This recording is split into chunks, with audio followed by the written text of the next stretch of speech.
الله ربي والإسلام ديني ومحمدا رسول الله. Bismillahirrahmanirrahim. Rabbi shrah li sadri wa yassir li amri wahlul 'uqdatam min lisani yafqahu qawli. Bismillahirrahmanirrahim. Ilan qala al-mu'allif radhiyallahu anhu ankum wa min asyadil mawatin. Wa min asyadil mawatin karaban.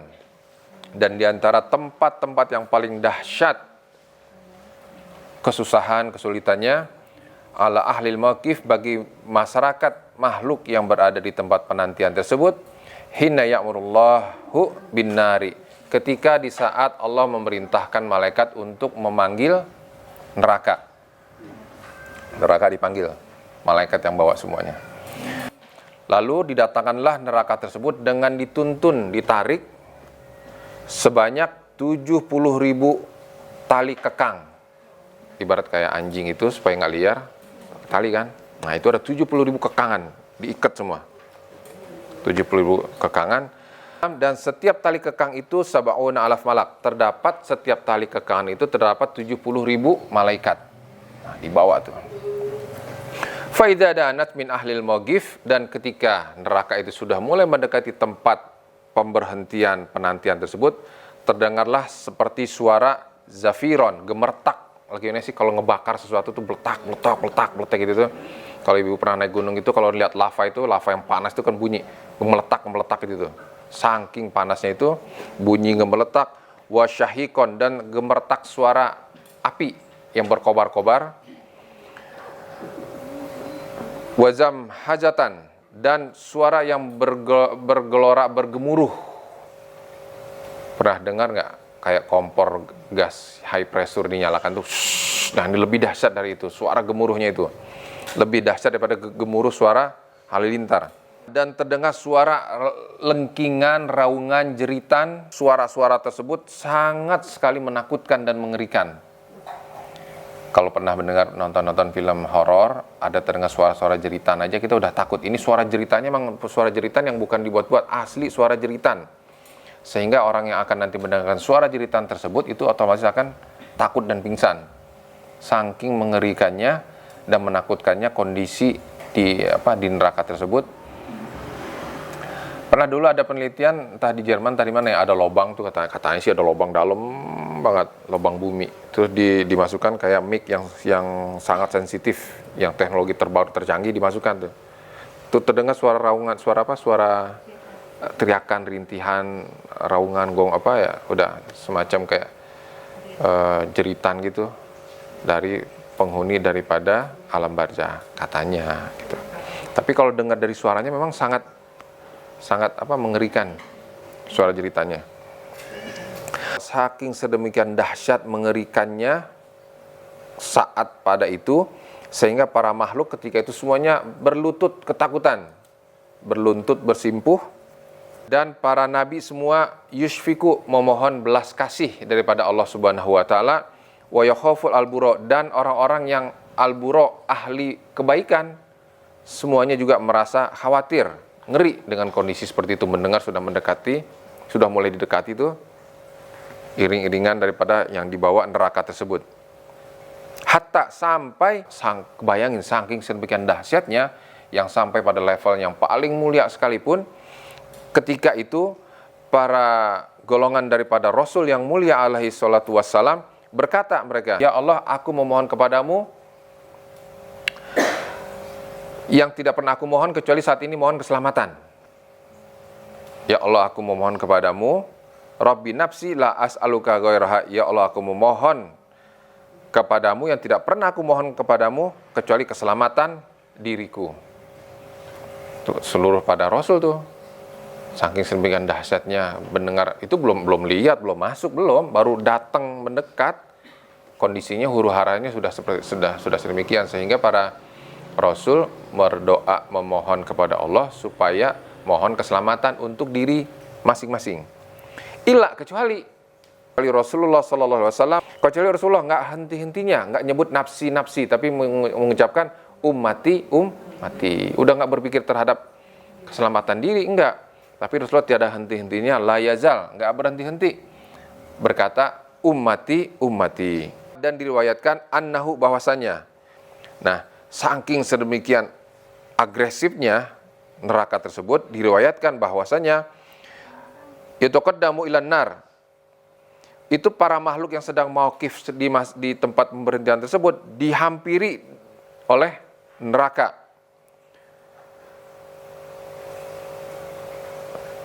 Fayudzazuha anil khalaik wa innaha tu'mar bi anna tuti'lahu. Dan Allah mencegah neraka untuk tidak mendekati makhluk tersebut. Dan neraka itu biasanya tidak akan menurutin perintah kecuali yang Allah perintahkan. Nah, ini neraka agresif mendatangi orang yang sedang di tempat pemberhentian tersebut. Kalau tidak Allah cegah, itu neraka akan menghampiri terus penghuni tersebut. Sedangkan neraka itu tidak akan berbuat kecuali yang Allah perintahkan. Nah, ini di luar perintah, mendekat gitu loh. Paham nggak? Allah memerintahkan, Allah mencegah supaya neraka tidak mendekati tempat pemberhentian tersebut. Padahal itu seharusnya neraka dia tidak akan berbuat kecuali yang Allah perintahkan. Gitu. Fana'udu, maka kemudian neraka na'udu kembali ila inqiyat alal malaikah, di dalam pengendalian daripada malaikat-malaikat yang berjumlah 70.000 ikatan, dan setiap ikatan itu ada 70.000 malaikat. Hatta hingga yaj'aluha bi amrillahi an yasari arsillahi kama taqaddama, sampai kemudian Allah perintahkan kepada para malaikat tadi itu untuk membawa neraka di sebelah kiri, sebagaimana yang dijelaskan waktu lalu. Wa yuharriru al-hisab, dah mulailah sekarang dilakukan perhitungan hisab.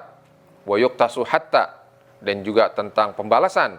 Hatta sampai fima bainal bahim, sampai perhitungan kepada binatang-binatang ternak.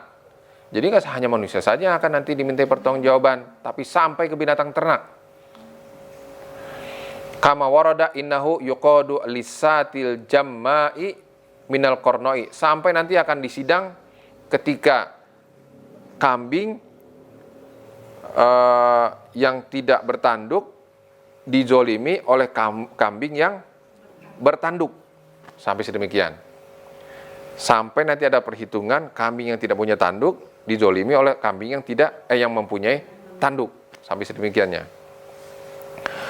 Wa warada, dan diriwayatkan anallaha ta'ala, bahwasanya Allah Subhanahu wa taala idza ghtassa lil bahaim ba'diha min ba'din yaqulu laha kuni turaba.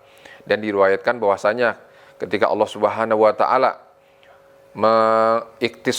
mengkisos, memutuskan hukuman terhadap para hewan-hewan, sebagian dari sebagian yang lainnya, yaqulu laha, Allah Subhanahu wa taala berfirman, kuni turoba, jadilah kalian semua tanah, debu, kepada hewan-hewan ternak tersebut.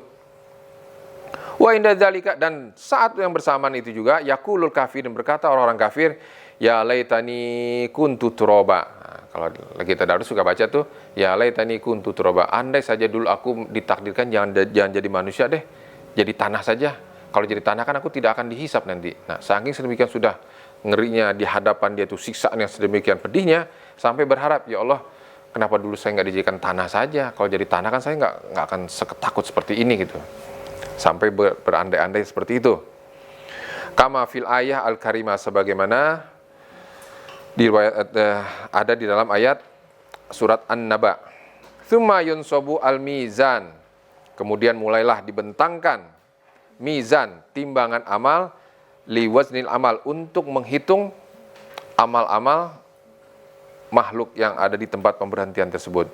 Kama qala Allah Ta'ala, sebagaimana firman Allah Subhanahu wa taala, wa nad'ul muazzina al-qista li yaumil qiyamati fala tuzlamu nafsun syai'a wa in kana mithqala habatin min khardalin ataina biha wa kafa biha hasibin.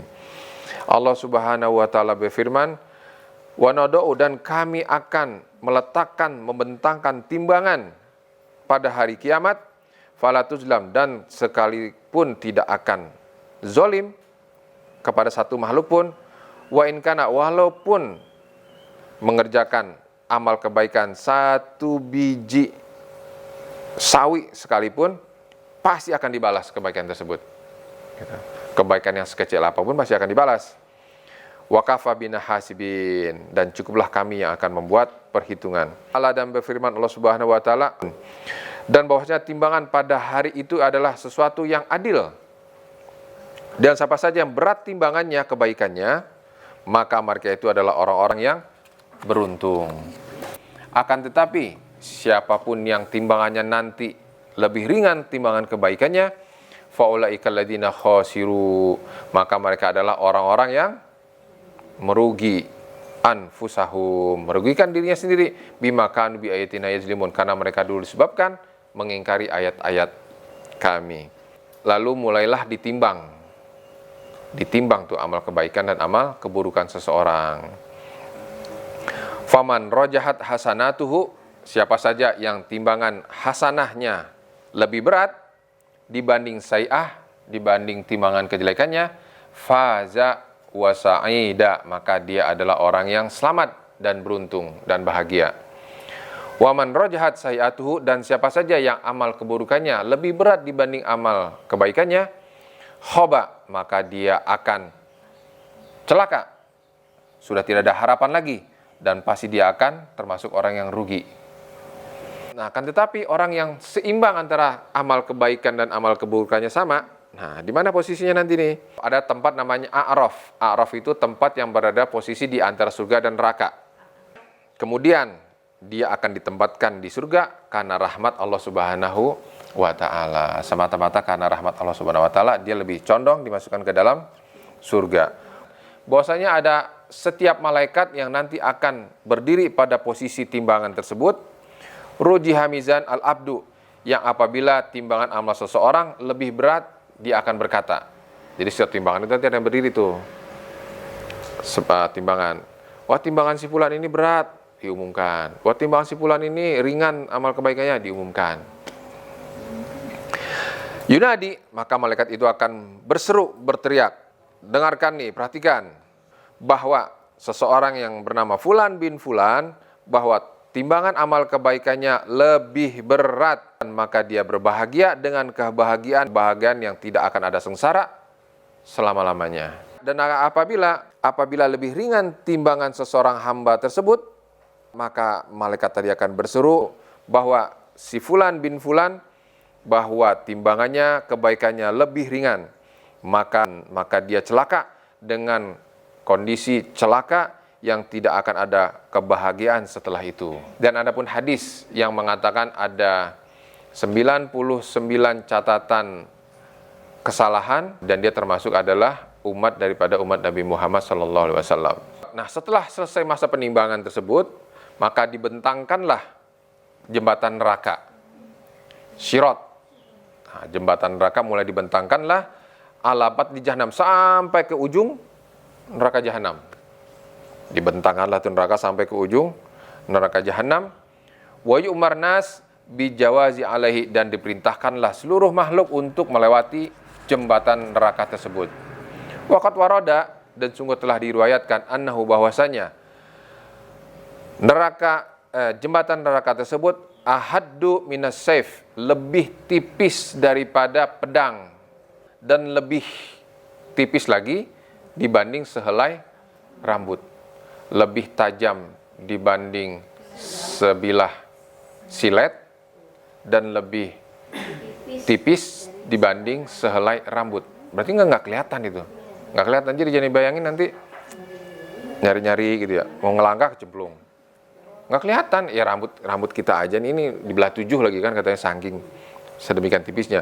Rambut kita copot aja, kita bentangkan di sini, nggak kelihatan. Nah, ini dibelah 7 dan tajamnya lebih tajam dibanding sehelai silet. Sehingga ada orang yang baru nginjak sedikit, terbelah. Nginjak sedikit, tergelincir. Nginjak sedikit bisa berjalan sampai di tengah, dirampas oleh api neraka. Melangkah sedikit, ada semacam kayak gincu tuh ya, gancu. Apa gancu? Yang biasa buat tukang daging itu tuh, yang tukang es itu tuh. Gancu. Oh, gancu ya. Pakai gancu tuh ditarik tuh, tarik ke bawah ke neraka. Udah masuk neraka, udah selesai. Nanti nerakanya tinggal memilah-milih, ada yang neraka level 1, level 2, level 3. Yang jelas sudah masuk neraka dulu semua. Nah, suaranya saja suara beletak apinya sudah ngeri, sampai golongan Rasul yang sedemikian mulianya saja memohon kepada Allah minta diselamatkan dirinya.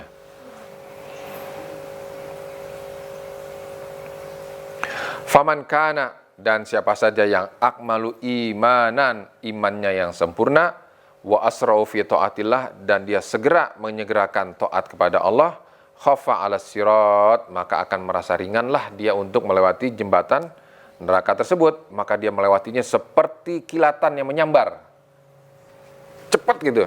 Tapi jadi dari ujung ke ujung cepat, nggak kelihatan saking cepatnya. Mungkin kalau kilat masih kelihatan ya, kilatnya masih kelihatan gitu. Ini lebih cepat dibanding kilat itu. Cek jadi udah nyampe aja di sana. Ada yang juga seperti rih, seperti angin. Ada yang seperti burung. Ada yang seperti jenis-jenis kecepatan kuda yang terbaik, seperti tunggangan-tunggangan yang terbaik, dan seperti lelaki perkasa yang melewati jalan tersebut. Dan mereka melewati jembatan neraka tersebut bergerak bersama-sama dengan amal-amal yang mereka kerjakan selama di dunia.